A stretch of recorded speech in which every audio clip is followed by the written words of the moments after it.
안녕하세요. 건강 정보를 한 방에 알아보는 시간 한방이 답이다. 조진혁입니다. 안녕하세요. 빅날입니다.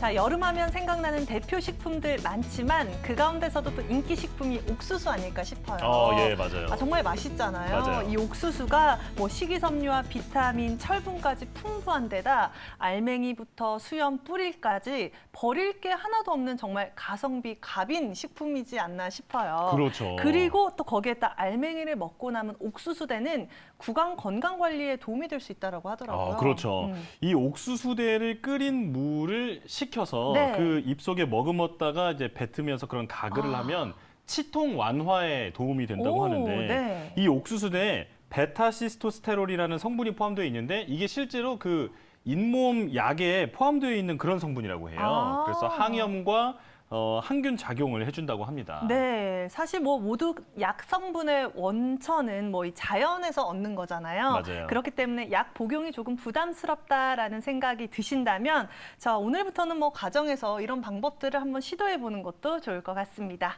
자, 한방이 답이다. 오늘도 힘차게 출발해 볼 거고요. 함께 해주실 원장님들 먼저 화면으로 만나보시죠.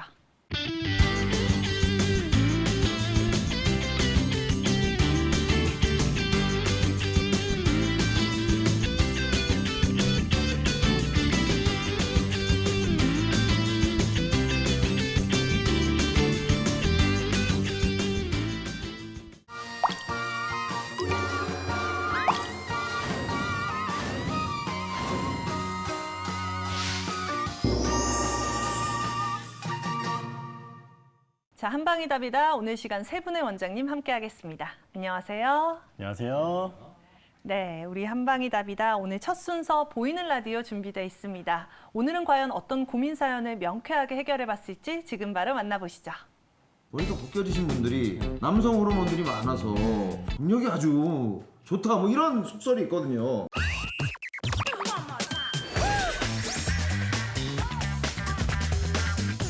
안녕하세요. 보이는 라디오 건강 한의사 건강하고 싶은 개그맨 송중근입니다. 원장님 소개해 주시죠. 안녕하십니까. 약침 끝판왕 이주영 원장입니다. 반갑습니다. 왜 약침 끝판왕이에요?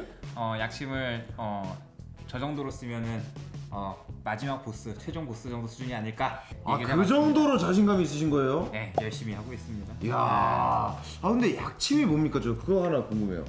양방적으로 보면 주사랑 비슷한 건데 이제 한약을 증류해가지고 직접 해당 부위에 들어가는 거죠. 타겟으로.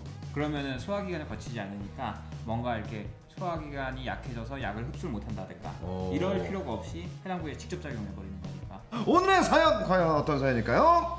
내가 기대했던 30은 이게 아닌데. 안녕하세요. 30살 직장인 남성입니다. 30이라는 나이가 많은 나이는 아니겠지만 저는 억울하고 우울한 시기를 보내고 있습니다. 왜요? 이 나이에 벌써 머리카락이 수두룩 빠지고 있거든요. 아하, 이거 모든 남성들의 이 고민인데 올 들어 부쩍 이마도 넓어지고 머리카락이 가늘어져서 정수리가 그야말로 휑합니다. 남자는 머리빨이라고 하는데 이러다 정말 곧 대머리가 되는 건 아닌지 거울 볼 때마다 스트레스가 너무 심해서 자존감도 떨어지고 요새는 사람 만나는 것도 싫어질 지경이에요.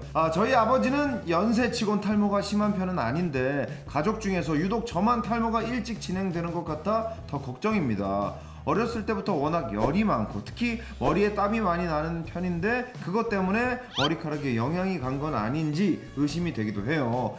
유전이 아니라면 저는 다시 예전의 모습으로 돌아갈 수 있는 희망이 있는 걸까요? 그리고 한 가지 더, 이건 좀 부끄러운 얘기긴 한데요.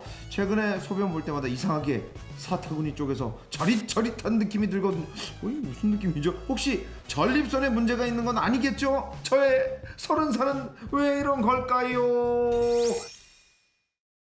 유전은 아닌가 봐요. 아버지가 이제 탈모가 심하진 않으시거든요. 근데 이제 통계기는 하지만 탈모 같은 경우는 네네네. 이제 한 대를 건너서 나타나는 경우도 있기 때문에 네. 탈모뿐만 아니라 사타구니 쪽에 저릿저릿한 느낌 이런 얘기를 하시는데 근데 속설이긴 하지만 머리가 벗겨지신 분들이 남성 호르몬들이 많아서 능력이 아주 좋다 이런 속설이 있거든요. 탈모인이신 분들을 치료하기 위해서 네네. 약침이라든가 침이라든가 이런 거 할 때는 네. 전립선이나 이쪽을 청소를 해줘야 돼요. 청소를. 그러면 반대로 얘기하면 그야말로 속설이라는 것뿐이죠. 속설이구나. 네, 탈모가 되는 분들은 네네. 열이 그만큼 올라와서 탈모가 되는 거기 때문에 예. 그 열이 원래 어디 있었어야 돼요?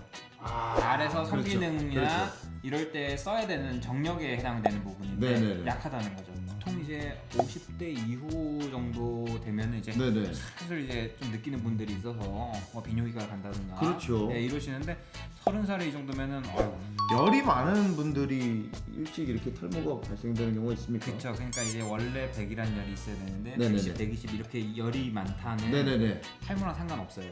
그건 그냥 그 사람은 원래 열이 많은 체질인 거예요. 네네네. 근데 나는 열이 많아서 뭐 겨울에도 뭐 이불 못 덮고 자요 뭐 이런 분들 있잖아요. 네네네. 그 사람들은 열 균형만 깨져 있는 거예요.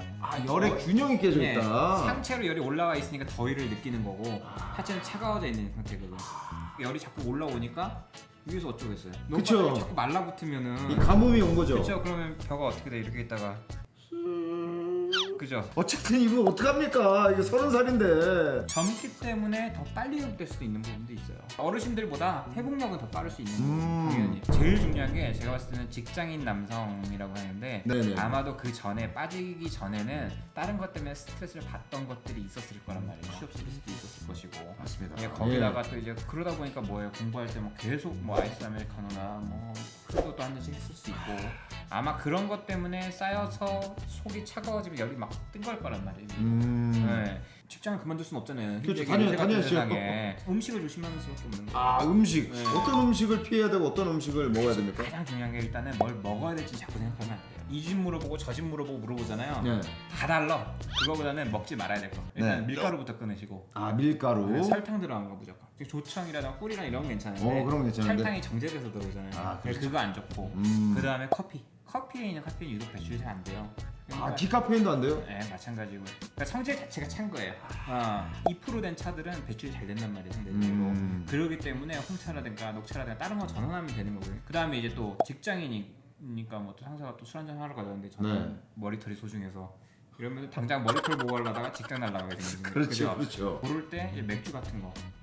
첫 잔은 또 소맥 말아서 이렇게 먹잖아요. 네네네. 그러면 이제 위험한 거예요. 아하. 맥주가 성질이 차거든. 근데 사타구니 쪽이 저릿저릿한 게 이게 뭐 탈모랑도 연관이 있는 건지 좀 궁금하거든요. 사타구니 쪽이 저릿저릿하다는 거는 뭐 요도라든가 전립선이라든가 이런 부분에 문제가 있을 수 있는 건데 네. 거기에 문제가 왜 오느냐면은 결국에는 중금속이나 노폐물들이 쌓여서 오는 거예요. 그런 거 중에서 특히나 아까 말했던 그런 음식들을 자꾸 먹는 사람들일수록 중금속이나 노폐물이 많이 쌓인단 말이에요. 그럼 그게 하복부 쪽, 내장지방이라고 하죠. 네네네. 네, 내장지방 사이에 껴 있어요. 하복부 쪽에 순환이 안 되니까 소변을 봐도 소변 쪽이 예를 들어 시원하면 그 소변 속에서 뭐 각종 찌꺼기들이 다 씻겨 나갈 거 아니에요. 네네네. 근데 그게 제대로 못 씻겨 나가는 거예요. 그냥 천천히 흐르니까 쌓이고 하다 보면 나중에 되면 이런 식으로 뭐 쩌릿쩌릿하다든가 뭐 네네네. 실제 통증이 오는 경우도 생기고 그래도 나중에 되면은 뭐 요도나 있는데 결석 같은 거 이런 거 생기는 경우도 있고 신장도 여과 기능하는 것이잖아요. 그렇죠. 그러면 신장은 뭐예요?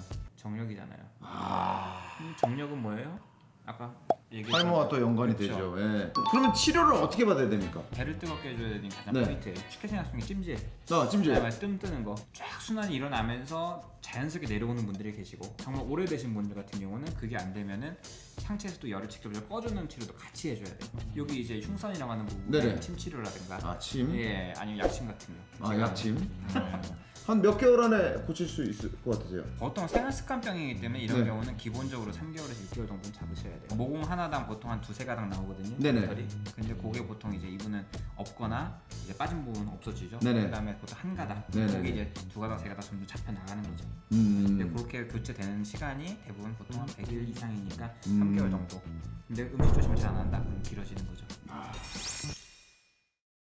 30살. 정말 인생에 꽃을 피워야 될 나이인데 꽃이 지고 있어요. 하지만 고민 해결될 수 있습니다. 오늘 원장님 말씀 잘 들으시고 이 순환 계통 잘 따뜻하게 하시면서 그리고 약침 치료 등 침치료를 통해서 깨끗하게 치료 받으시기 바라겠습니다. 언제든지 고민이 있으면 저희 찾아와 주시기 바라겠습니다. 여기서 인사드리겠습니다. 보이는 라디오 건강 한의사.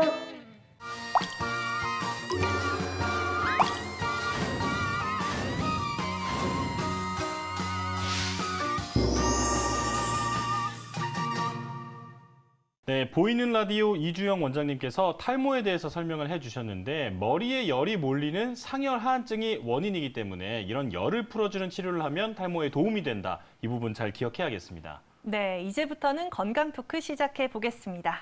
자, 매일 붓는다. 이 붓기 때문에 고민이시는 분들 많으실 것 같은데요. 뭐 야식을 딱히 먹지 않았는데도 얼굴이 달덩이처럼 붓거나 손이 부어서 반지가 꽉 낀다 하시는 분들 그렇죠. 많잖아요. 네. 이게 그냥 뭐 라면 먹고 자고 네. 아침에 좀 얼굴이 붓는다 뭐 이 정도면 자연스러운 현상이라고 그렇죠. 볼 수 있겠지만 네. 심각한 부종은 건강 이상의 신호일 수 있기 때문에 이 부분을 간과해서는 안 된다고 합니다. 네. 오늘 부종에 대해서 알아보겠습니다.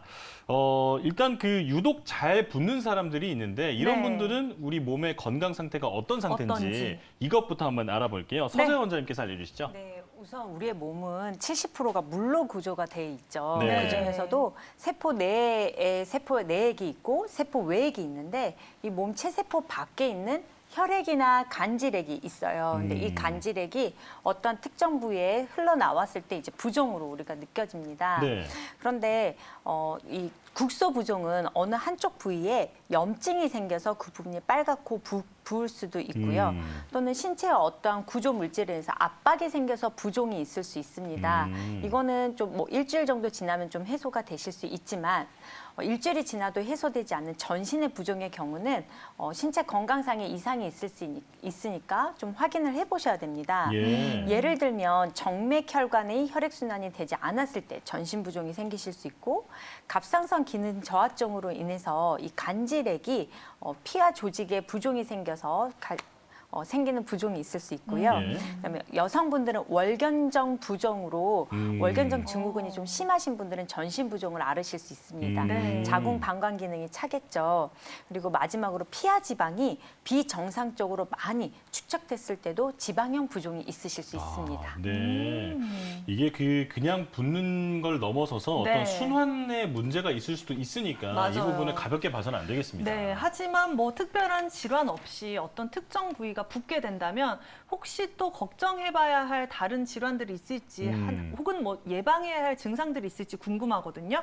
김남식 원장님, 각 네. 부위에 따라서 네. 우리가 뭐 건강 상태를 어떻게 예측할 수 있을까요?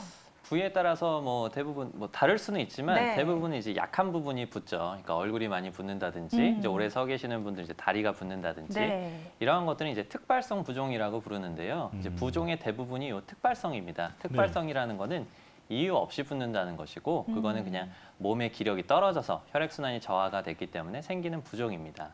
근데 이제 문제가 되는 것들이 좀 있죠. 이제 얼굴이 아까 뭐 달덩이처럼 붓는다고 하셨는데 전날 뭐 라면을 먹거나 음주를 하신 다음 날 붓는 게 아니고 그러니까 부신 피질 호르몬이 확 증가해서 붓는 경우들이 있어요. 그걸 네. 이제 쿠싱 증후군이라고 부르는데요. 최근에 스테로이드 주사라든지 스테로이드 제제를 사용하신 분들에 있어서 얼굴이 갑자기 붓기 시작한다. 그러면 내 몸에 어떤 이상이 있지 않은지를 좀 생각을 해보셔야 되고요. 네. 심부전인 경우도 마찬가지인데요. 심부전인 경우는 특징적인 게 발목이 많이 붓거든요. 그래서 발목 내가 다치지도 않았는데 발목이 퉁퉁퉁 붓기 시작한다 그러면 혹시 심부전 같은 질환이 이상이 있지 않은가 생각하고 한번 검사를 좀 해보셔야 되겠습니다. 예. 그리고 한쪽이 부시는 경우도 있어요. 이러한 네. 거는 이제 그 자율신경계통에 이상이 생기는 경우도 있지만 디스크 같이 이제 신경계통 이상이 생기는 경우에도 좀 부으실 수가 있거든요. 그래서 중풍이 걸리신 분들은 약한 쪽이 대부분 좀 이렇게 부어 있으세요. 그런 것처럼 신경계통 이상이 생기면 내가 혹시 디스크 질환이나 이런 것 때문에 저림이랑 같이 부종이 생긴다. 그러한 경우에는 디스크 같은 신경질환도 좀 의심해 볼 수 있겠습니다. 예. 이게 쿠싱 증후군이라든지 심부전증 네. 그리고 디스크로 인한 그런 붓기 증상 이런 여러 가지 다른 원인도 있을 수 있다 설명해 네. 주셨습니다. 자 그리고 그 처음에 이제 제가 얘기를 했을 때 네. 붓는 것의 가장 대표적인 게 바로 라면 먹고 아침에 얼굴이 붓는 그렇죠. 거잖아요. 네. 근데 이게 왜 붓는지는 잘 모르겠거든요. 맞아요. 유동건 원장님께서 좀 알려주실까요? 라면을 먹고 붓는 거는 사실상 이제 나트륨 같은 염분이 이제 우리 몸에 들어오면서 네. 삼투압 자체가 높아지는 겁니다. 네. 그러다 보니까 이제 이는 우리 몸에서 항상성 유지하기 위해서 예, 이제 이런 염분 농도 같은 거를 좀 줄이기 위해서 이제 수분을 더욱더 필요로 합니다. 이제 그러기 때문에 저희 몸에서는 이제 수분이 더 많아지고 이제 그에 따라 붓기가 형성될 수 있습니다. 그렇군요. 그러니까 이제 우리 몸에 네. 소금이 많아지니까 염분이. 그만큼 이제 물도 많이 맞아요. 끌어 쓰는 거겠죠. 다 이유가 있는 것 같아요. 그러니까요. 뭐 네. 먹는 걸로 인해서 부을 수도 있지만 저는 뭐 여러 가지 부종 가운데서도 림프 부종이라고 들어보셨어요. 아, 그렇죠. 네. 이것도 좀 위험하다라고는 알고는 있는데 서재 원장님 이 부분을 조금 더 자세하게 알려주시면 좋을 것 같거든요. 림프가 하는 역할이 네. 세균이나 바이러스가 우리 몸에 침입했을 때 얘를 퇴치해주기도 하고 또 노폐물을 정맥혈관에 전달해주는 이제 하수구 역할을 해줍니다. 네. 근데 이 림프의 부종이 생겼다 하는 거는 림프 순환이 안 되는 건데 혈액이 심장의 펌핑 역할로 순환이 되듯이 이 림프는 근육이 펌핑을 해줘야 순환이 잘 됩니다. 네. 즉 림프 부종이 있는 분들은 전신 운동, 유산소 운동을 해보면 부종이 우리가 싹 가라앉잖아요. 그래서 맞아요. 근육을 많이 이완시키고 써주시는 게 필요한데요. 그 림프 부종에서도 1차성과 2차성이 있습니다. 1차성 림프 부종은 림프관이 선천적으로 손상이 되는 질환을 의미하고요. 2차성 림프 부종은 아까 세균 바이러스처럼 외상이나 감염으로 인해서 몸에 뭔가 염증 반응이 일으켰다는 이제 증거가 됩니다. 이때는 통증보다는 팔다리에 부종이 좀 많이 생기기도 하고 계속 이게 오래되면 피부가 각질화가 돼서 피부층이 두꺼워지고 색깔이 이렇게 갈색으로 갈변하기도 합니다. 네. 팔다리 부종이 심하신 분 같은 경우는 왼쪽 오른쪽 편차가 둘레를 재봤을 때 1cm 이상이 되기도 하고 네. 또 체중을 재봤을 때 뭐 아침 저녁 체중의 편차가 하루에 2kg, 3kg 이상 나시는 분들도 있습니다. 예. 이런 분들은 림프 부종의 질환으로 하나를 보시고 좀 치료를 해보시는 게 좋을 것 같습니다. 네. 이 림프 부종도 1차성과 2차성으로 나눌 수 있고 네. 특히나 저는 마지막에 말씀해 주셨던 것처럼 그 아침과 저녁에 체중 차가 크다면 크다. 이 림프 그 질환을 의심해 볼 네, 수 있다. 이 맞아요. 부분 잘 기억해야겠습니다. 네. 자, 그리고 또 임신부들이 그 아이를 갖고 나서 네. 이제 몸이 땡땡 부었다 이런 얘기를 맞아요. 많이 들었거든요. 네. 그런데 이제 왜 아이를 갖게 되면 몸이 잘 붓게 되는 건지 유동원 원장님이 설명해 주시죠. 예, 그 임신한 몸이 원래보다 더 많이 이제 붓는 것은 어떻게 보면 자연스러운 현상인데요. 네. 이제 왜냐하면 이제 아기랑 태아나 아니면 이제 양수 같은 이제 구조체를 갖고 있다 보니까 더 많은 혈액과 유체가 필요합니다. 이제 그러다 보면 이제 저희 몸이 더 붓고 붓는 것처럼 느껴지고 이제 그러다 보니까 좀 더 붓기가 향상되는데 그래서 이제 손발 그리고 뭐 손등 그리고 발목 같은 것들이 좀 부을 수가 있습니다. 이 아무래도 임신한 몸 상태가 변화됐기 때문에 그렇죠. 부종도 자연스럽게 따라올 수 있다라고 말씀을 해주셨는데요. 우리 간혹 좀 너 요즘 좀 살찐 것 같다라고 네. 말을 하면 아니야 이건 부종이야 부은 거야, 네. 부은 거야라고 말씀하시는 분들 많잖아요. 그렇죠, 네. 그래도 혹시나 이런 부종이 좀 오래 지속된다면 사르르 되지 않을까 좀 걱정이 되긴 하잖아요. 자, 서재 원장님, 실제로 붓기가 좀 오래되면 이게 살이 될 수도 있는 건가요? 맞는 말이기도 하고 틀린 말이기도 합니다. 왜냐하면 부종은 세포 내액의 액체가 세포 밖에 간질액으로 축적돼서 생기는 게 부종이고요. 네. 살이 찐다고 하는 건 지방세포가 늘어나는 겁니다. 그러니까 세포 간질액이 늘었는데 지방세포가 늘지는 않잖아요. 네. 그러니까 그렇죠. 틀린 말일 수 있습니다. 네. 하지만 살이 찌신 분들은 부종이 많습니다. 네, 살이 찌면 기초 신진대사나 혈액순환이 저하가 되기 때문에 그로 인한 부종이 되고요. 또 다시 기초대사, 신진대사가 또 저하가 됩니다. 그럼 또 살이 찌고 부종이 돼서 악순환의 고리의 형태로 그런 말이 나온 것 같습니다. 네. 우리가 섭취한 칼로리와 소모시키는 칼로리가 있었을 때 둘 중에 섭취한 칼로리가 더 높거나 또는 소모시키는 칼로리가 너무 낮으면 살이 찌죠. 네. 근데 부종이 있는 분들은 소모시키는 칼로리가 낮을 수밖에 없습니다.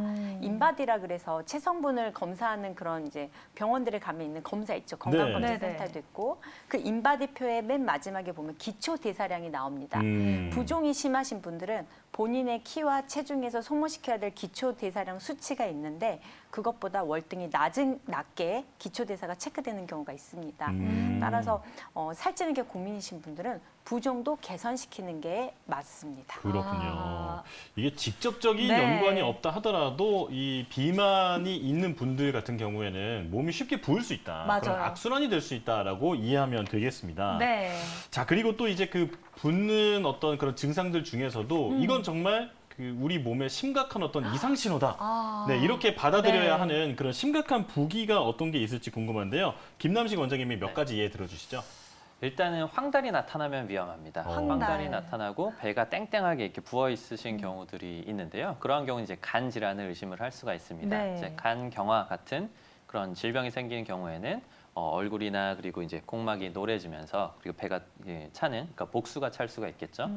그렇게 되면 이제 간 경화가 어느 정도 진행된 거기 때문에 굉장히 좀 심각하게 받아들여야 될 것 같고요. 예. 또 한 가지는 이제 부종이 동반됐는데 소변에 이상이 생기는 경우입니다. 소변에 뭐 거품이 많다든지 색깔이 너무 혼탁해진다든지 이렇게 단백뇨가 나오면서 부종이 나타나는 경우는 이제 신장 기능이 많이 좀 저하된 경우, 그러니까 대표적으로 이제 신부전일 수가 있겠죠. 네. 그러한 경우일 가능성이 있기 때문에 소변에 이상이 있으신 경우도 좀 체크를 해보셔야 되고요. 또 한 가지 이제 부종이 있으면 원래 이렇게 누르면 네. 잘 안 나오잖아요. 아. 근데 이제 점액 수종인 경우에는 네. 눌렀을 때 부종인데 똑 하고 튀어나옵니다. 이러한 경우는 이제 갑상선 기능 저하증일 경우가 많은데요. 그러한 경우에는 이제 그 호르몬 계통에 이상이 생겨 있을 가능성이 있기 때문에 이러한 것도 좀 유심히 보셔야 되고, 아까 제가 설명드린 바와 같이 이상하게 발목이 붓는다는 경우는 심장 계통 이상이 있으실 수도 있기 때문에 이러할 때는 이제 내과적인 측면에서 혈액 검사 같은 걸 좀 시행해 보시는 게 좋겠습니다. 예. 네. 오. 그냥 붓는 게 아니라 황달이라든지 소변의 이상이라든지 맞아요. 또 평소랑 뭔가 부기가 좀 다르다든지 이러면 심각한 어떤 다른 질병이 있을 수 있는 네. 거니까 진료를 받아봐야겠습니다. 네, 그럼 마지막으로 우리 이 원장님께서 평소에 좀 잘 붓는 사람들이 이런 방법을 사용하면 붓기를 완화할 수 있다. 팁이 있다면 알려주시면 좋을 것 같거든요. 어떤 방법이 도움받을 수 있을까요? 예, 일단 자기 전에 지나친 수분 섭취는 좀 제한을 하는 게 좋고요. 네. 이제 그 다음에 이제 심장보다 이제 주무실 때 심장보다 이제 하지가 좀 더 위로 올라오는 하지거상법을 사용하는 것도 좋습니다. 그럼 뭐 베개 올리고 잔다든지 뭐 그런 예, 거. 맞습니다. 네. 왜 그러냐면 이제 사실상 부종이라는 건 어떻게 보면 네. 심장보다 멀어진 곳에서 많이 생성되기 때문에 특히 또 이제 하지 쪽 이런 데서 많이 발생해요. 네. 그러다 보니까 이제 하지 쪽에 이제 저류되어 있는 그런 혈액 같은 거 그리고 뭐 액체 같은 것들을 이제 위로 올려준다는 느낌으로 좀 더 순환시켜준다는 느낌으로 그렇게 하시는 것이 좋고, 그리고 특히 하지거상법이랑 같은 느낌으로 이제 하지 부종이 있다 하면 네. 많이 걷고 평소에 걷고. 예. 예. 장단지라든지 이제 햄스트링 쪽 근육을 많이 사용해서 이제 근육의 펌핑을 이용해서 네. 이제 좀 액체나 혈액이나 유체들을 올려주는 것도 되게 좋은 방법이라 생각합니다. 그렇군요. 평소에 네. 특히나 하체에 부종이 많이 생기기 때문에 평소에 이런 그 운동을 좀 해주는 게 좋고 네. 특히나 잘 때 물을 좀 너무 많이 마시지 말고 네. 또 베개 위에다 다리를 올려놓고 자면 도움이 된다. 정리할 수 있겠네요. 네, 여러분들께서는 한방이 답이다 함께하고 계시고요. 바로 이어서 준비된 증상 사례로 넘어가 보도록 하겠습니다. 자, 오늘은 45세 여성분의 사례고요. 팔다리는 가는 편인데 상체 쪽으로만 살이 붙는 체형이다라고 하십니다. 자, 다이어트를 해도 상체살은 안 빠지고 팔다리만 더 가늘어진다라고 하는데요. 여름에는 상체 쪽에 땀이 엄청나게 많이 나고 일일 일식에 간식도 안 먹는데 먹는 거에 비해 살이 찐다라고 하십니다. 자, 오늘 사례자분의 고민 풀어보도록 하겠습니다. 자, 정말 이런 분들 많죠. 많죠. 그 억울함을 호소하는 맞아요. 분들도 많잖아요. 네. 난 진짜 먹는 것도 없는데 없는데. 왜 이렇게 살이 찌냐 이렇게 말씀하시는데 네. 자, 뭐 부분 비만으로 스트레스 받으시는 분들 중에서 그 복부라든지 네. 하체라든지 이런 비만들이 많이 있는데 이런 상체 비만은 또 어떤 상태인지 궁금하거든요. 네. 서재 원장님께서 알려주시죠. 네, 제가 이분을 아직 만나뵙지는 못했지만 팔다리는 가늘고 상체에 이제 살이 쪘다고 하시니까 네. 왠지 내장 비만의 가능성을 좀 둬야 될 것 같습니다. 예. 내장 비만은 내부 우리 복부에 있는 장기들을 보호하기 위해서 완충 작용을 해주는 고마운 지방입니다. 원래부터 있는 거죠? 네, 아, 정상적으로 장기를 보호하기 위해서 옷을 입고 쿠션 작용을 해주는데요. 근데 이게 너무 과하게 돼서 이제 문제가 되죠. 정확하게 내장 비만을 측정할 수 있는 방법은 CT 촬영입니다. CT를 촬영했을 때 내장 지방 면적이 100제곱센티미터 이상이거나 내장 지방을 피하 지방으로 나눴을 때 그 비율이 0.4 이상인 것을 의학적으로 정의합니다. 근데 우리 이렇게 TV를 보시는 일반인들이 내가 내장 비만인가 측정할 수 있는 방법을 알려드리겠습니다. 네. 남성분들은 복부 둘레가 90cm 이상, 여성분들은 80cm 이상일 때 약간의 의심을 해볼 수 있고요. 이 복부 둘레를 엉덩이 둘레로 나눴을 때 그 비율이 남자분들은 0.9 이상, 여자분들은 0.8 이상일 때는 아무리 정상 체중일지라도 네. 내장 비만이 있을 수 있구나라고 한번은 의심해 볼 수 있습니다. 이렇게 팔다리는 가는데 네. 몸통, 그러니까 몸통. 상체가 이렇게 두꺼운 경우에 보면 내장 네. 지방에 어떤 좀 의심해 볼 수 있다. 맞아요. 네, 말씀해 주셨어요. 네, 우리가 뭐 흔히 상체 비만, 상비라고 하죠. 그리고 또 하체 비만, 하비. 많이 줄임말로 들어봤죠. 상비, 하비로 나눠서 뭐 내가 찐 살 상황을 좀 설명하긴 하는데, 물론 비만한 경우는 어떠한 경우든지 건강에 좋지는 않겠지만, 김남식 원장님, 네. 이 두 경우 가운데서 좀 건강을 더 위협하는 경우는 어떤 경우다라고 보시나요? 제 생각엔 둘 중에는 이제 상비와 하비가 있다면 네. 상비가 더 좀 건강을 위협할 것 같아요. 아, 어, 이유는요?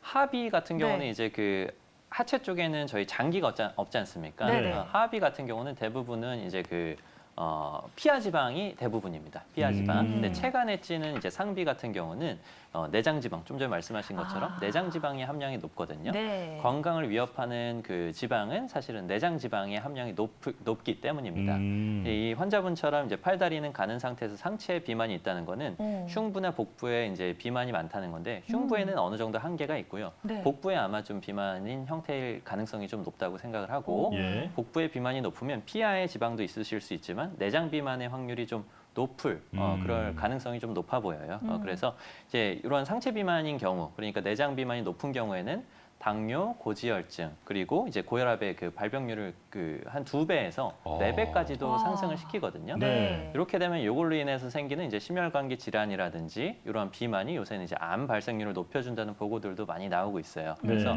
WHO에서는 약 전 세계적으로 1년에 280만 명 정도가 네. 비만으로 사망한다고 오. 보고를 하고 있거든요. 네. 그래서 이 비만으로 사망하는 건 피하 지방 때문에 생기는 게 아니고 네. 대부분 이제 내장에 차는 지방 때문에 그렇고, 그런 거는 지금 말씀하신 상비의 가능성이 더 높다. 이렇게 생각하시면 되겠습니다. 네. 네. 이 아. 모든 비만이 몸에 당연히 좋을 리가 없겠지만 네. 이 상체 비만인 경우에는 오. 특히나 더 위험하다. 무서워요. 네, 말씀을 해 주셨어요. 네. 자, 그런데 그 유독 내가 살이 좀 잘 찐다거나 혹은 뭐 한 번 찐 살이 잘 안 빠진다거나 이런 분들이 있을 텐데, 이게 그 다이어트에 또 특별히 신경을 써야 하는 그런 체질이 있다면 어떤 게 있는지 궁금하거든요. 유동훈 원장님께서 알려주시죠. 아, 예, 일단 방금 이제 사례를 보고 이제 봤을 때 습담이 많은 체질이랑 그다음에 상열한 체질로 나눌 수 있는데요. 네. 아. 이제 습담이란 것은 이제 사실상 저희 몸에 있는 노폐물이라든지 이제 그런 걸 의미하는데, 이제 말 그대로 이제 습사와 담적을 뜻합니다. 네. 근데 이런 것들이 이제 몸에 쌓여지면 몸이 무거워지고 또 순환이 저해되는데요. 이제 이러한 것들을 이제 습담의 배출이라든지 그 습담을 억제하는 것에 좀 초점을 맞춰야 되고요. 네. 두 번째, 상열한 체질은 이제 방금 환자의 사례를 봤을 때 네. 이제 좀 위쪽으로만 땀이 나고, 맞아요. 그리고 몸이 이제 좀 상체만 살이 찐다. 오. 그리고 땀도 나고, 네. 이런 것이 어떻게 보면 소화기 쪽이 막히면서 이제 상부에는 열만 있고 아래에는 좀 차갑고 이렇게 해서 소통이 잘 안 돼서 이루어지는 거거든요. 네. 근데 그러다 보니까 이제 이런 습담이 어떻게 제거되고 또 소화가 또 원활하게 되면 이제 이런 게 또 원활하게 소송이 되면서 좀 이런 비만 같은 것이 좀 없어질 수도 있지 않나 이렇게 아. 생각하고 있습니다. 네. 네. 습담, 상열, 하한 이런 얘기 원장님들한테 정말 많이 듣는데 맞아요. 한 번도 좋았던 적이 없어요. 맞아요. 네. 우리 우리 건강을 몸에서. 망치는 주범인 것 같아요. 그러니까 말이에요. 네. 자, 그리고 그 이제 사상 체질 얘기를 좀 해볼까 하는데 네. 뭐 소양인이라든지 소음인 이런 사상 체질을 우리 나누잖아요. 네. 자, 살이 좀 잘 찌는 분들은 어떤 체질인 분들이 좀 아, 이게 많은지. 체질마다 다를까요? 그러니까요. 좀 궁금한데 서재 원장님께서 알려주시죠. 네, 이 사례자 케이스는 또 제가 만나뵙지 않았지만 네. 소양인이실 확률이 좀 높을 것 같습니다. 아. 팔다리가 가늘고 상체가 발달한 유형이 소양인이거든요. 근데 소양인들은 비위에 열이 많고 신진대사가 활발하기 때문에 음식 제한을 안 하셔도 음식 제한을 굶지 않으셔야 됩니다. 예. 음식 제한을 하긴 해야 되겠죠. 네네. 그런데 신진대사가 활발한 소양인들이 불규칙하게 식사하거나 굶거나 원푸드 그런 극단적인 식이 조절을 해버리시면 근육량이 굉장히 줄어요. 그래서 기초 대사량이 낮아져서 비만이 된 유형이 많기 때문에 소양인들은 그냥 규칙적으로 식사하시면 됩니다. 네. 그리고 그 중에서도 단백질을 잘 챙겨서 드시는 게 좋을 것 같고요. 소양인 체질은 기가 위로 솟구치기 때문에 상대적으로 하체가 빈약해질 수 있습니다.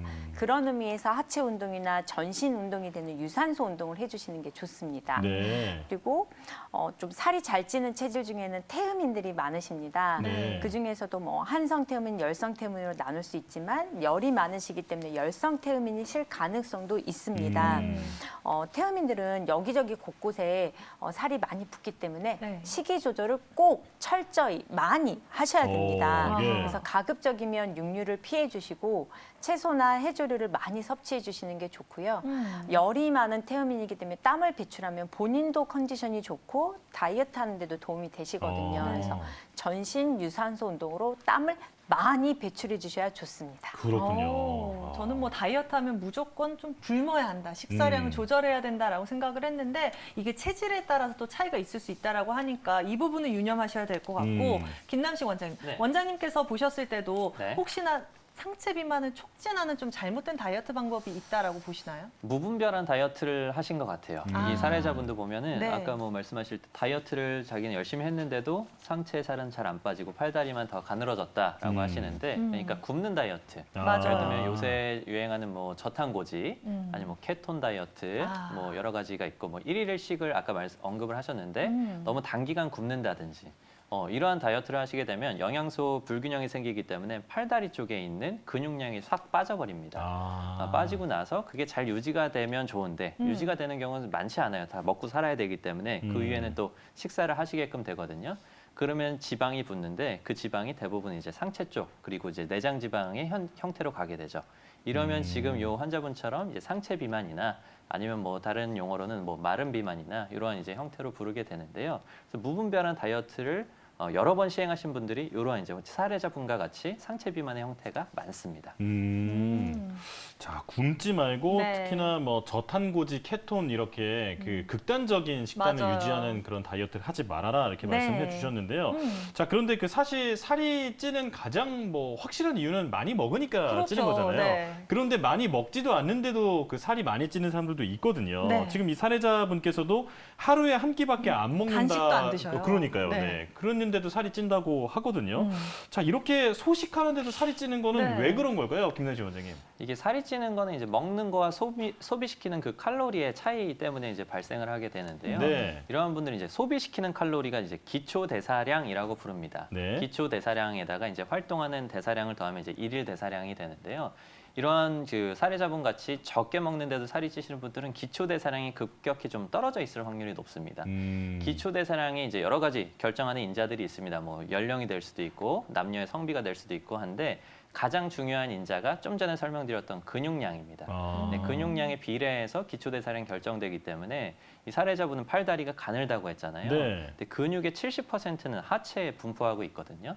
다리가 가는 상태에서는 기초 대사량이 확 좀 떨어져 있으실 거예요. 그래서 남들하고 똑같이 1인분 먹었는데 잉여 대사가 남기 때문에 더 많이 살이 찔 수밖에 없는 겁니다. 실제로 기초 대사 측정을 해보면 60kg 정도 여성분들이 한 1,400kcal 정도 나와야 되거든요. 근데 마른 비만의 형태, 그러니까 팔다리 가늘어져 있으신 분들은 1,000kcal 정도밖에 안 돼요. 네. 그래서 똑같이 먹더라도 살이 찔 수밖에 없죠. 이러한 분들은 하체 운동을 통해 가지고 근력을 좀 강화시켜야 됩니다. 그렇군요. 그러니까 네. 이제 몸에 남는 그 열량을 좀 소모를 해줄 맞아요. 그런 엔진이 없는 거네요. 네, 자 그렇다면 이제부터는 한방에서는 과연 이러한 다이어트 어떤 식의 치료로 도움을 받을 수 있을지 정리를 해봐야겠죠. 자 서재 원장님 많은 분들 치료해 보셨을 것 같은데 어떤 치료에 도움을 받을 수 있을까요? 현재 양방의학적으로는 내장 비만을 딱 없애는 약이 발견되지는 못했습니다. 네. 그래서 대체요법으로 환자분들께 식이 조절이 첫 우선으로 제시되고 있는데요. 저희 이게 한약재 추출물에서 굉장히 논문이 많이 발표되고 있고 이게 양방이든 한방이든 많이 응용을 하는 시도들이 많이 있습니다. 네. 그래서 마왕을 저희 한의사들이 많이 쓴다고들 알려져 있는데 네. 단순히 마왕만 저희가 쓰는 것이 아닙니다. 그 식품의약품 안전처 가이드라인에 따라서 마왕, 텍사, 인삼의 복합 추출물을 투여해 본 결과입니다. 이랬을 때 간세포 내에 지방 대사를 억제하고 간 조직의 염증을 완화시킨 의미 있는 수치가 발견되었습니다. 근데 또 다이어트 한약 먹으면 간이 나빠지지 않나요?라고 맞아요. 걱정하시는 분들이 있어요. 네. 이미 비만, 내장 비만이 있는 분들은 지방간이 있기 때문에 비알코올성 지방간으로 간 수치가 이미 높아져 있습니다. 즉 그래서 다이어트나 내장 비만 치료 한약을 통해서 간 수치를 낮출 수 있는 것입니다. 그 다음 논문으로는 뽕나무 잎이라 그래서 상엽이라는 한약재인데요. 이것도 이제 항산화 물질을 다량 함유하고 있습니다. 이 상엽을 투여했을 때 혈중에 있는 중성지방과 콜레스테롤 수치가 낮아져 있고 당뇨병의 합병증이나 인슐린 인슐린 저항성을 개선하는 약재로 많이들 지금 응용 연구되고 있습니다. 네. 마지막으로는 후박이라는 약재가 있는데요. 방향 화습하는 습을 말려주는 약재여서 습담, 그러니까 몸에 습기가 눅눅하게 쌓이고 부종과 수분 대사가 되지 않는 걸 한약에서 비만으로 보거든요. 그 습을 날려주는 약재로 후박이 많이 사용되고 있습니다. 네. 자, 제가 이 약재들을 말씀드리면 내일 또 이거 다려 드시는 분들이 나옵니다. 네. 절대 그러시면 안 됩니다. 아. 그 유전적 요인이라고 하는 이제 한의에서 말하는 체질과 네. 이분들의 비만 경중도에 따라서 네. 이러한 각각의 한약재를 복합 추출물로 해서 저희가 배합해서 처방을 하는데 네. 임의적으로 댁에서 이런 약재들을 차로 다져서 드시는 거는 굉장히 주의해야 될 사항입니다. 이 마지막에 해주신 말씀을 네. 항상 이 핵심이에요. 저희 방송을 보시는 시청자분들이라면 맞아요. 유념을 하셔야 될 것 같습니다. 네. 자, 그리고 또 이제 원장님들도 그 한약 복용과 함께 다이어트에 성공한 그런 환자분들을 많이 보셨을 텐데, 네. 저는 그 체중 감량 한약을 요즘 많이 드시잖아요. 이게 그 실제로 성공률이라든지 네. 어떤 효과가 얼마나 있는지 임상으로 직접 보셨을 것 같은데, 네. 김남식 원장님께서는 네. 어떠셨나요? 한약은 굉장히 부작용도 적고 성공률 굉장히 높은 치료법 중에 하나입니다. 네. 그리고 이제 한약 치료를 하게 되면 대부분 이제 그냥 약만 툭 던져주는 게 아니고 이제 내원을 하시게 해서 운동 치료라든지 생활 습관도 교정을 이제 같이 하게 되어 있거든요. 네. 그래서 성공률을 더 높일 수 있고 또 한 가지는 이제 사례자분이나 뭐 아니면 이제 환자 개개인에 맞춰서 한약재가 다 구성이 다 다릅니다. 100이면 100까지 다 다르기 때문에 맞춤식 처방이 되기 때문에 특별한 부작용을 더 줄일 수 있다는 그런 장점도 있습니다. 이제 2016년도에 어떤 병원에서 이제 연구를 해봤어요. 이제 네. 가정의학과 선생님들이 모여 있는 병원인데요. 그러니까 의사 선생님들로 구성이 되는 병원에서 약 2,000명의 비만 환자를 대상으로 이제 연구를 해봤더니 비만 치료의 성공률 1위가 단연 한약 치료였습니다. 예. 2위가 이제 의사들이 처방하는 이제 알약과 같은 의사 처방이었죠. 그 이후에는 이제 뭐 운동이라든지 여러 가지 이제 방법들이 있고요. 의사 약 처방에 비해서도 2배 이상 성공률이 높았는데요. 지금 의학적인 처방을 통해서는 2달 이상 동안 장기간 사용할 수 있는 약이 없습니다. 없고 특히나 지금 이 통계에서 보시다시피 성공률도 한약보다 절반 이하로 더 낮아져 있거든요. 때문에 부작용이 더 적고 더 안전하고 그리고 효과도 좋은 한약 치료를 조금 더 적극적으로 활용해 보시면 좋겠습니다. 네. 네. 체중 감량. 네. 비만은 사실 네. 이제 질병이잖아요. 맞아요. 그러니까 이제 그 한의원에 가서 이런 치료에 대한 도움을 좀 받아보는 것도 현명한 길이다 이런 생각이 네. 듭니다. 그리고 뭐 앞서서 우리 유 원장님께서도 다이어트가 필요한 체질이 뭐 습담이 있고 상열하한증이 있는 분이다라고 하신 만큼 전신적으로 순환이 잘 돼야지 다이어트도 성공할 수 있을 것 같거든요. 그렇죠. 원장님, 전신 순환에 도움이 될 수 있는 방법들 어떤 것들이 있을까요? 예, 그 아까 말씀했던 그 습담이라든지 네. 상열하한이라는 이런 체질들은 모두 한의학에서는 이제 간담경의 문제로 보고 있습니다. 근데 이제 간에서 쓸개즙이 생성되고 이제 담에서 담도를 통해서 이제 그런 장으로 이제 이런 순환이 잘 이루어져야지 이제 습담이 쌓이는 일이 저해되고 이제 그 다음에 순환이 잘 이루어질 수 있습니다. 이렇기 때문에 이제 저희가 이제 말씀드리고 싶은 거는 이제 간경에 있는 이제 삼상항이라는 혈자리인데요. 네. 이 자료를 보시면 이제 서해부 쪽에서부터 서해부 쪽에서부터 네. 이제 무릎까지 내측입니다. 거기를 이제 절반을 잡고 위로 2분의 1 그리고 아래로 2분의 1을 잡고 이제 위에서부터 천항, 명항, 기항으로 잡고 여기를 이제 지압하는 방법을 쓸 수가 있습니다. 네. 이거 먼저 평소에 여기- 많이 눌러주면 좋을 것 같네요. 그러니까요. 원장님 이거 지압은 그냥 손으로 이렇게 꾹꾹 눌러주면 되는 건가요? 그게 이제 뭐 물론 침이라든지 네. 이제 이런 침습적인 치료가 훨씬 더 좋지만 이제 그렇지 못할 경우에는 이제 손으로 지압을 하는 것만으로도 어느 정도 효과가 있다고 저는 생각합니다. 네. 그렇군요.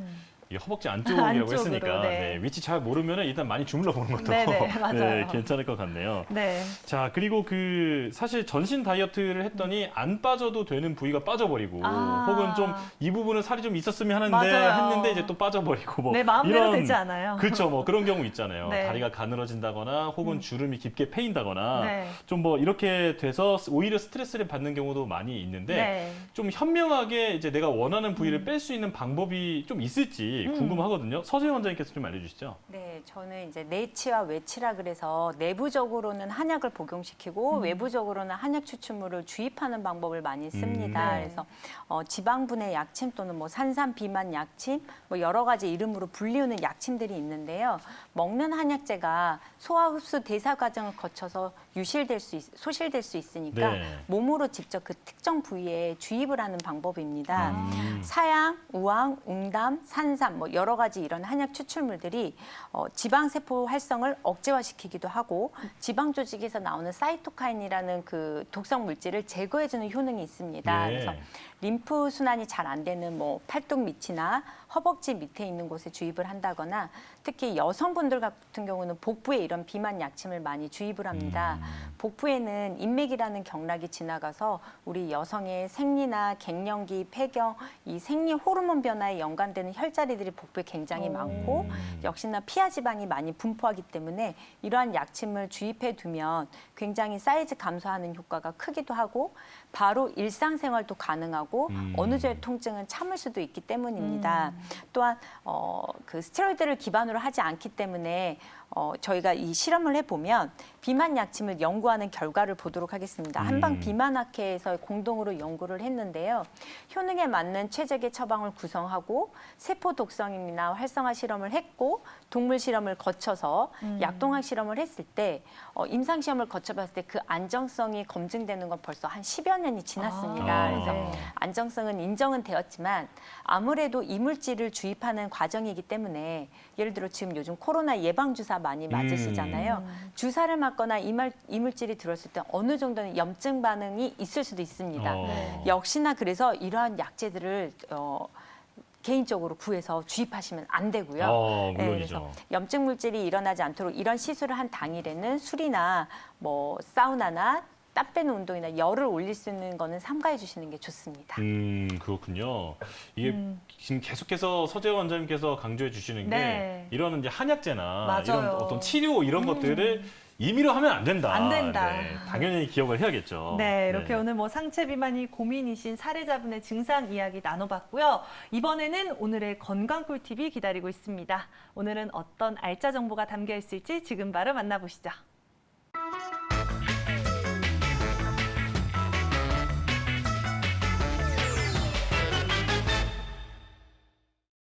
안녕하세요. 건강한 의사의 서재호 원장입니다.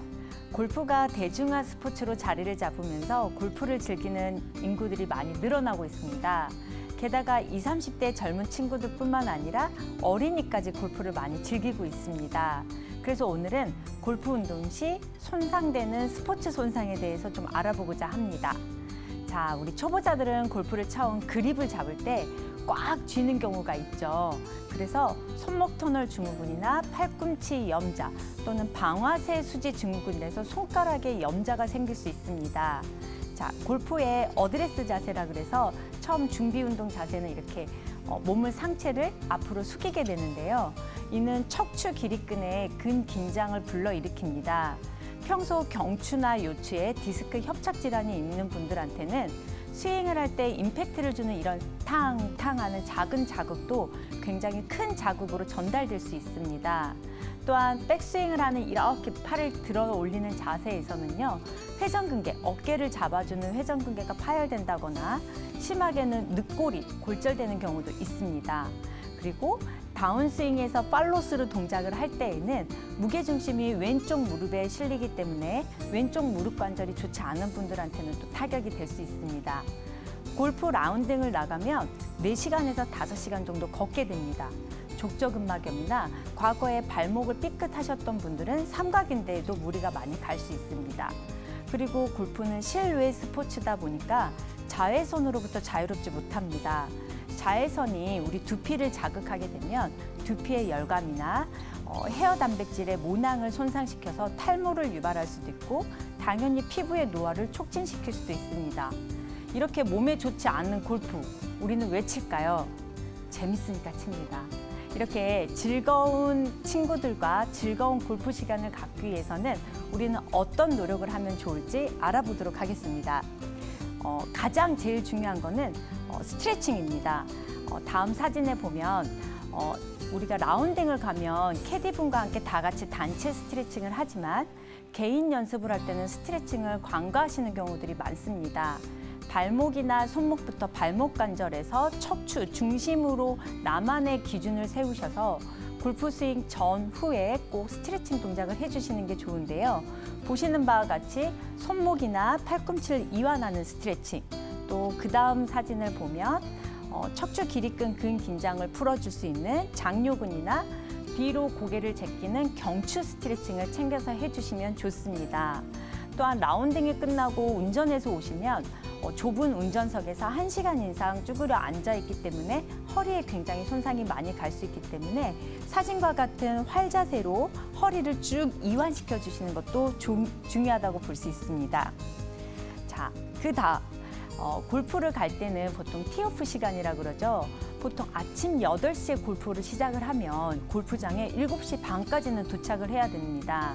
그러면 1시간 거리라고 생각했을 때 집에서 6시 반에 나가야 되고 그러려면 새벽에 5시쯤에는 기상을 해야 되겠죠. 그래서 라운딩 전날에는 숙면이 굉장히 중요합니다. 한방에서는 숙면에 좋은 대추차나 국화차를 권하고 있습니다. 골프는 굉장히 체력 소모가 많은 운동이기 때문에 라운딩에 가보시면 공진단 드시는 분들이 참 많습니다. 미리미리 보약을 챙겨 드시는 건데요. 당귀, 녹용, 산수유, 사양으로 이루어진 공진단은 당귀가 혈액순환을 굉장히 좋게 해서 근육을 풀어주기도 하고요. 녹용이 양기운을 올려주기도 하고 또 산수유가 땀을 흘렸을 때 수분 손실을 쑥 잡아주는 효능이 있습니다. 무엇보다도 공복에 사양이 들어간 공진단을 드시면 굉장히 아침에 맑은 기운으로 골프를 즐기실 수 있겠습니다. 그리고 아무래도 라운딩을 할 때에는 수분 섭취가 중요합니다. 물을 많이 드시거나 이온 음료를 챙겨서 드셔도 좋은데요. 저희 한방 이온 음료 생맥산을 많이 권합니다. 인삼, 맹문동, 오미자로 구성돼 있어서 동의보감에서는 여름철 땀을 많이 흘리는 분들한테는 심장에 열을 내리고 폐를 깨끗하게 하는 효능이 있으니 수시로 상복하여라라고 하였습니다. 여름철 땀을 많이 흘리는 분이나 골프 라운딩을 가시는 분들은 생맥산을 챙겨서 이온 음료를 섭취해 주시면 도움이 되겠습니다. 자, 이렇게 노력을 했는데도 내가 뜻하지 않게 삐끗 골프 운동을 하다 다쳤다 했을 때는 어떻게 해야 될까요? 바로 아이싱을 해주셔야 됩니다.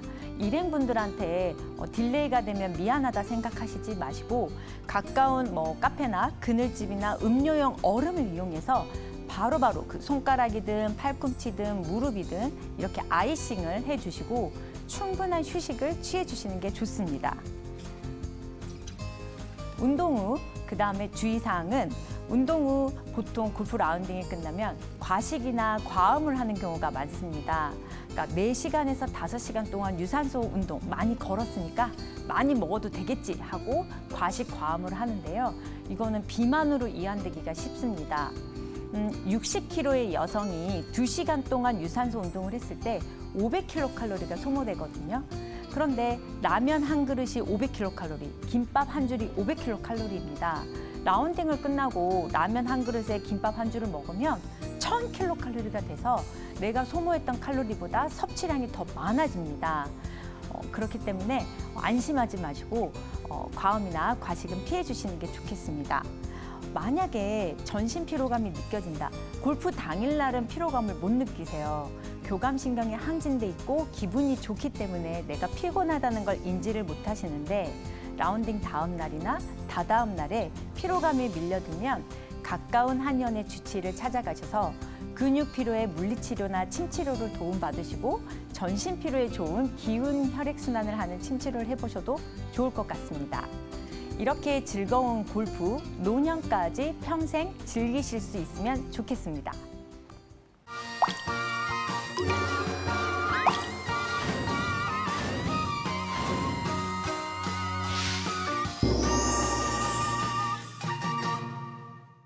네, 서재원 원장님께서 스포츠 손상, 특히 골프에 대해서 말씀을 해주셨는데 네. 요즘 정말 골프 열풍이잖아요. 열풍이죠. 네, 그래서 자잘한 부상을 입는 경우가 많은데 네. 참지 말고 한의원에 가서 좀 진료를 받아보는 게 좋겠습니다. 네, 오늘 한방이 답이다도 여러 가지 건강 이야기 함께 나눠봤고요. 아쉽게도 저희가 준비한 오늘 순서는 여기까지입니다. 오늘 시간 함께해 주신 여러분 고맙습니다.